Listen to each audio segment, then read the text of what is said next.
Hello YouTube, it's Lion here with Hobbies of a Man, and today we're going to do another manga review. Today's review is going to be on Grand Blue Dreaming Volume 1, which is written by Kenji Inoue, who, isn't that the name of some other mangaka? Let me know if these guys are related or if they're the same guy or something, but I'm pretty sure there's someone named Inoue who is like a really revered mangaka. And it's drawn by Kimitake Yoshioka. It's published by Kodansha. I got it as part of a Kodansha sale where they were selling volume 1s for $1 each on Bookwalker. Great website, you guys should check it out. The genres are comedy, and it's technically a seinen manga, so it's for 18 plus. It does have a animated adaptation, although I think it's like a 10 episode OVA or something like that. And yeah, so let's just jump into it. Now, I haven't recorded a video in about a week, so if I'm a little rusty or odd, it's because I haven't done it in a while. And the reason I haven't done anything is because I had to finish school. I had to do some final exams and stuff, and I basically got caught up in that, and I didn't have time to record anything. I did read. I read 3 volumes of different things. Anyway, Grand Blue Dreaming Volume 1. Let's get into it. So, this was honestly a bit disappointing, okay? Everyone talks about how it's the funniest, most like comedic slice of life that they read in a while. How it's one of the best ones that are coming out right now. And I think that this wasn't that funny. It wasn't that great. There was some interesting stuff in it, but to maybe my taste, it wasn't that great. I'm sure it gets better further on, but this first volume felt like it fell a little flat, if that makes any sense. So, the premise here, and I'm not going to hold that up because it's rather annoying, is that this guy, Iori, which is a cool name, by the way, looks forward to university, and he's like excited to move to this new place, live in his uncle's house, and, you know, get into experiencing life as an adult, as a college student. And he gets there, and basically nothing is the way he thought it would be, and everything's kind of crazy. There's these dudes that are like friends with his uncle, that are students at the local university that he's going to attend. They're all super crazy about diving, and they're all super odd and like funky, like they're naked all the time, and they're always excited and stuff, and it's really fun in like atmosphere wise, but he's not excited about it because he is a very neutral, like not excited about life kind of guy, and he was excited to start a new life, in a new place where he could be popular and new and interesting, and he gets saddled with these bunch of weirdos. And yeah, that's the premise. Basically, I don't know, the story in the first volume takes place over like a week or something. It's a rather short period of time. And yeah, so the plot line is good enough. It's a very basic setup. That's really what this volume is, obviously, because it's volume 1. It's going to be a lot of setup. And it's basically this slight like journey, I guess. It like there's no traveling, but like this guy goes from excited, then disappointed, and then back to somewhat excited about life over the span of the volume. And it all kind of goes around diving. That's like the theme, you know, like the theme around which the slice of life is going to happen. A diving club or diving team, I'm not sure. And so everything is really character driven. They go to school like twice, like 2 days in a row or something.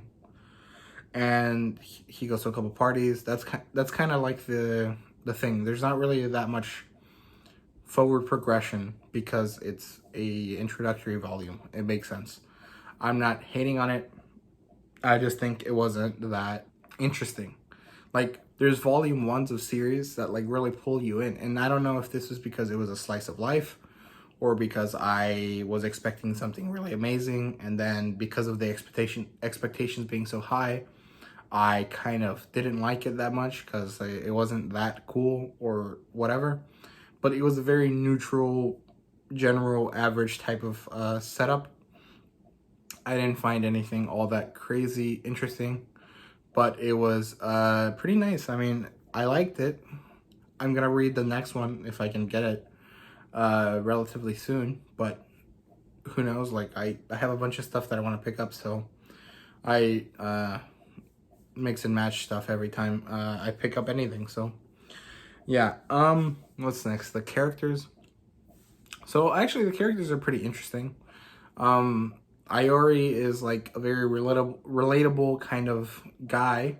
He just finished high school, he's going to college, he's moving to a new place.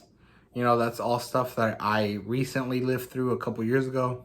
I understand it, I empathize with it.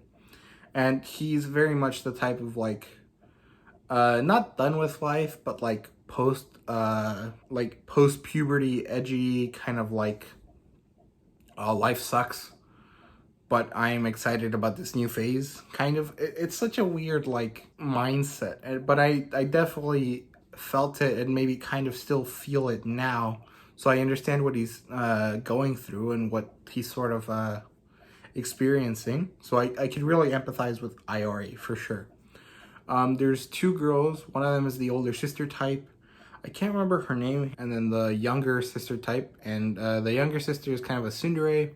The older sister is kind of like in love with her sister, or like a siscon kind of thing.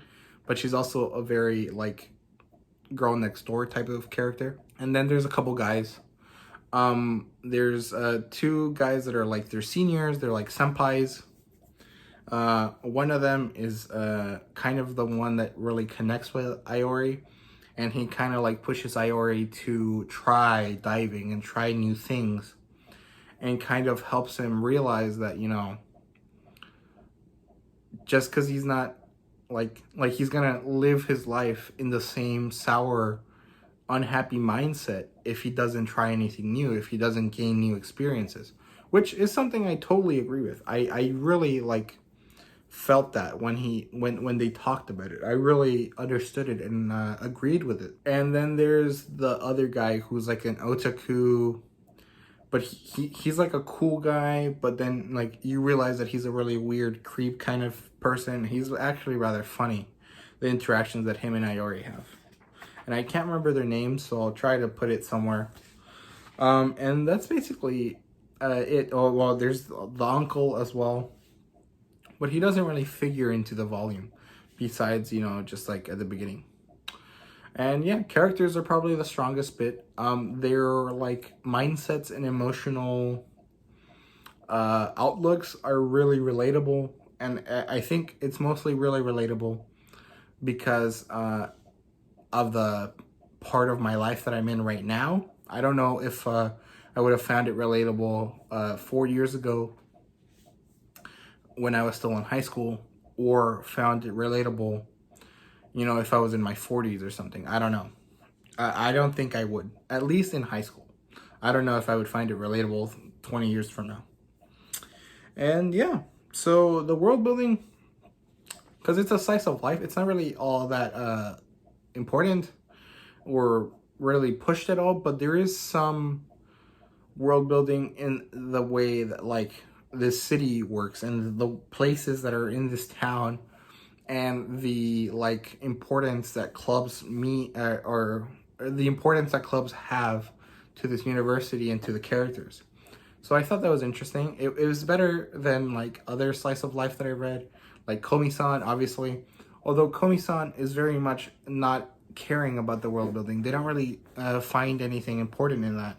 And it's all about the characters. This kind of wants to paint a more like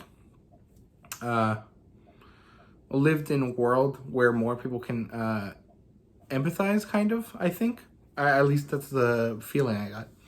I thought that it was really interesting, and I liked that there was some world building that helped me, you know, understand the place where this story takes place. Although it kind of felt almost like setting up for a drama or something a lot more like heavy hitting than a comedy.